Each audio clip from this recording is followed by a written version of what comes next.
pertama adalah perda tentang pengelolaan badan usaha milik desa. Kedua, perda tentang bantuan hukum kepada masyarakat kurang mampu. Ketiga, perda tentang pelestarian kain tenun lokal. Keempat, perda tentang rencana bantuan modal kepada para pelaku usaha kecil menengah di Kabupaten Wakatobi. Itu untuk Progres 2022.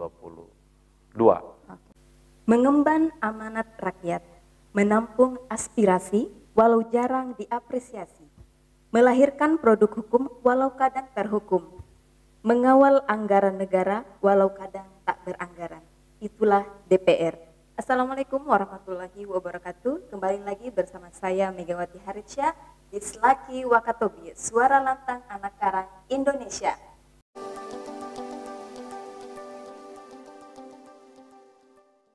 Baik sahabat Selaki, malam ini saya sudah bersama Bapak Badalan. Selamat malam Pak, salam Selaki. Ya, perlu diketahui teman-teman Selaki, Bapak Badalan ini adalah Ketua Bapen Perda DPRD Kabupaten Wakatobi, benar ya, Bapak? Ya, benar.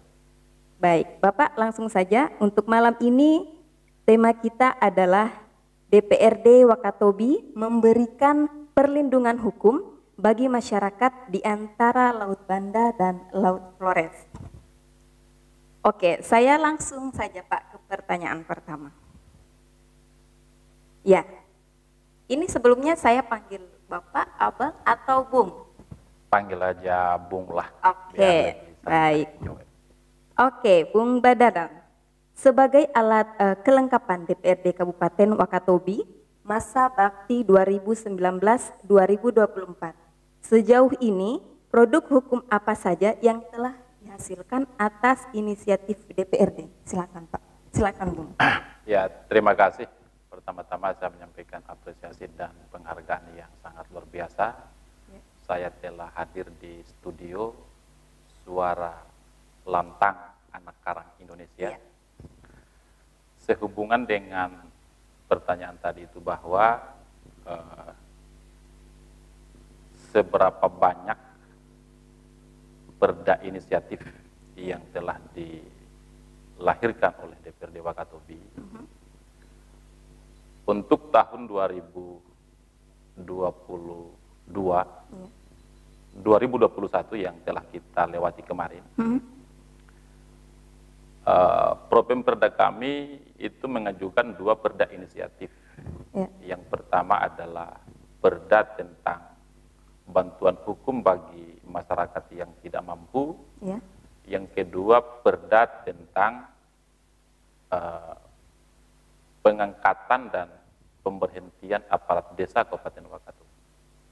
Dalam perjalanannya, waktu itu karena mengalami diskusi yang sangat panjang, diskusi yang sangat alot, ditambah dengan agenda-agenda yang tidak bisa kami tunda, pada akhirnya di 2021 kemarin, dari 2 rancangan perda inisiatif DPRD Wakatobi, kami baru mampu menyelesaikan 1 rancangan perda, yaitu perda tentang pemberhentian dan pengangkatan aparat desa di Kabupaten Wakatobi. Kira-kira itu. Baik. Untuk 2021. Oke Bung, terima kasih penjelasannya. Oke, selanjutnya saya ke pertanyaan kedua Bung. Kami sangat mengapresiasi capaian DPRD periode ini atas kerja kerasnya untuk menghasilkan produk hukum daerah atau perda. Dari yang tadi dikatakan 2 rancangan perda ya. Bung. Apa kemudian yang menjadi urgensinya sehingga DPRD memprepare perda tersebut? Iya, jadi kenapa kemudian waktu itu DPRD menganggap bahwa persoalan 2 perda inisiatif ini menjadi penting? Yang pertama soal perda pengangkatan dan pemberhentian aparat desa. Di tahun 2021,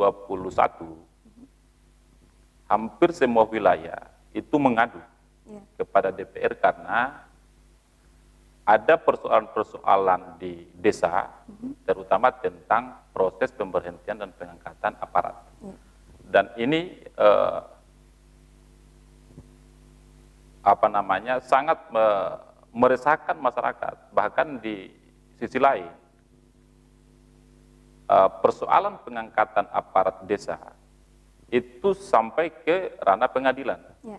Nah, bagi kami berpandangan bahwa ini hal yang sangat urgent, ya. Dan memang juga selama ini kita belum punya perda tentang pemberhentian dan pengangkatan aparat desa itu. Ya. Itulah kira-kira alasannya kenapa kemudian waktu itu DPRD menganggap bahwa perda pengangkatan dan pemberhentian aparat desa sangat prioritas. Kira-kira itu alasannya. Jadi banyak desakan waktu itu, misalnya saya beri contoh di Kaledupa, itu ada kasus di desa Sumbano, ya. Kemudian desa Peropa, di Pulau Wangi-Wangi juga itu ada beberapa wilayah yang mengalami kasus seperti Pulau Binongko. Okay. Hanya waktu itu mungkin Tumia tidak sempat mengalami gejolak itu, tapi di beberapa wilayah di Wakatobi mengalami gejolak itu, dan pada akhirnya DPRD berpandangan bahwa hadirnya regulasi tentang pengangkatan dan pemerintahan aparat desa itu menjadi urgen dan sangat penting. Kemudian apakah perda rancangan tentang pemberhentian dan pengangkatan perangkat desa itu sudah terrealisasi atau belum? Sudah selesai, sudah disahkan, dan mudah-mudahan 2022 itu sudah bisa dilaksanakan oleh pemerintah. Oke. Saya tadi tangkap satu perda yang belum terrealisasi. Itu mungkin masyarakat boleh tahu Pak, kira-kira berapa lama penyelesaian satu perda atau produk hukum untuk direalisasikan ke masyarakat? Perda yang belum terrealisasi di tahun 2021 itu otomatis 25% sesuai dengan regulasi yang ada itu harus diangkat kembali atau harus dimasukkan kembali di rancangan perda di tahun yang akan datang. Maka otomatis perda yang belum kami selesaikan di tahun 2021 itu akan menjadi perda di tahun 2022. Di tahun 2022 kami untuk sementara ini lagi menerima masukan dari berbagai pihak, dari internal DPRD maupun dari masyarakat untuk rancangan perda ke 2022. Bagaimana dengan pendapat atau mungkin ada saran atau masukan dari masyarakat tentang rancangan perda yang sudah terrealisasi tadi, Bung? Kan kemarin itu kami tetapkan di akhir Desember 2021. Sekarang kita baru masuk di awal Januari 2022. Mudah-mudahan setelah itu telah diundangkan, dimasukkan di lembar daerah, karena perda sekalipun DPR dan pemerintah telah sepakat, tapi kalau kemudian belum dimasukkan lembar daerah, maka itu belum bisa berlaku ke masyarakat. Mudah-mudahan dalam waktu dekat pemerintah daerah telah memasukkan lembar daerah dan telah disampaikan kepada masyarakat untuk disosialisasikan oleh pemerintah maupun DPR. Oh, dalam kata lain, ini belum sampai ke masyarakatnya sendiri? Mudah-mudahan dalam waktu dekat sudah bisa disampaikan oleh pemerintah kepada aparat di tingkat bawahnya, misalnya kepada camat dan para kepala desa. Oke, baik. Untuk selanjutnya, Bung Bandalan, dari sekian produk hukum yang dihasilkan atas inisiatif DPRD periode kali ini, produk hukum mana yang dianggap telah memberikan kontribusi sangat berarti bagi pemerintah daerah atau masyarakat Wakatobi? Saya kira saya memegang ketua Bapemperda itu 2019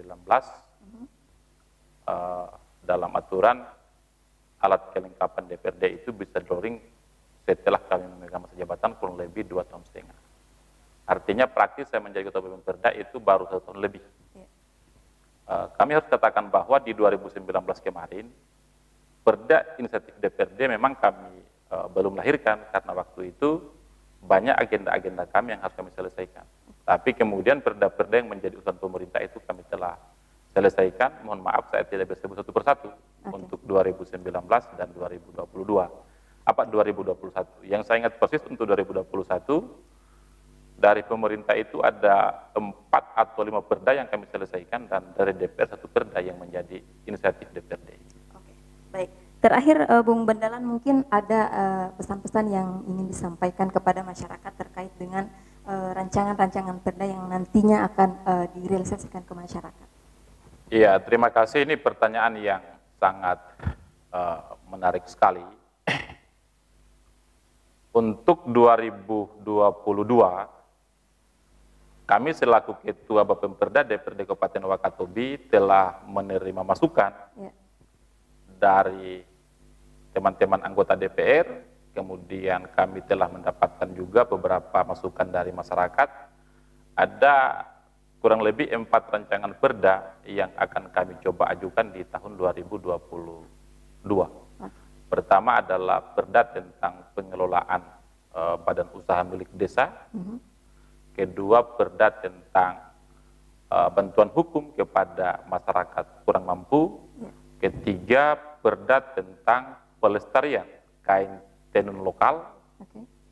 Keempat, perda tentang rencana bantuan modal kepada para pelaku usaha kecil menengah di Kabupaten Wakatobi.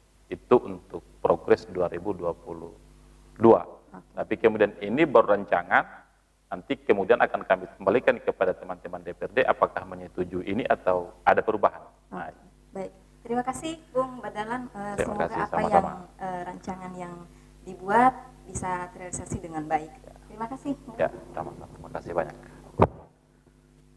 Selaki Wakatobi, suara lantang anak karang Indonesia. Salam Selaki.